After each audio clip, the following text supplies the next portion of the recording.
તો સાયલામાં સુદામડા ખનિજ ચોરી પ્રકરણમાં રિમાન્ડ નામંજૂર કરતા આરોપી પિતા અને પુત્રની ધરપકડ કરવામાં આવી છે। આરોપીઓના રિમાન્ડ નામંજૂર કરતા આરોપીઓને એસએમસીએ અમદાવાદના રિવરફ્રન્ટથી પકડ્યા છે। એસએમસી દ્વારા સાયલા કોર્ટમાં 7 દિવસના રિમાન્ડ માંગ્યા હતા। નામદાર કોર્ટે રિમાન્ડ નામંજૂર કરી લીંબડી સબ જેલમાં મોકલી આપ્યા છે। ચોરી, ધાક ધમકી સહિતના 7 તપાસો કરવામાં આવ્યા છે।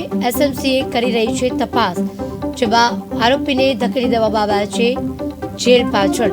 સાયલાના આરોપીને એસએમસીની અમદાવાદ રિવરફ્રન્ટ પકડાયા છે। એસએમસી દ્વારા સાયલા કોર્ટમાં 7 દિવસના રિમાન્ડ પણ માંગ્યા હતા।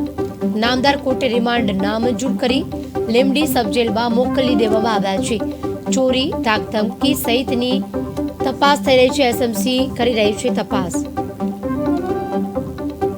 આજરોજ સાયલા જ્યુડિશિયલ મેજિસ્ટ્રેટ કોર્ટમાં 30/9/2023 રોજ સાયલા પોલીસ સ્ટેશનમાં 332/23 ગુનાના કામના આરોપી સોતાજભાઈ હરીશસિંહ યાદવ અને કુલદીપ સોતાજ યાદવને એસએમસીના તપાસ કરનાર અધિકારીશ્રીએ રજૂ કરતા તેમને 7 દિવસના રિમાન્ડ માંગ્યા હતા, પરંતુ અમારી દલીલ હતી એ દલીલ નામદાર કોર્ટે માન્ય રાખી અને એસએમસીએ જે રિમાન્ડ માંગણી કરી હતી એ રિમાન્ડ નામંજૂર કરી અને સોતાજ યાદવ અને કુલદીપ યાદવને લીંબડી સબ જેલમાં મોકલી આપેલ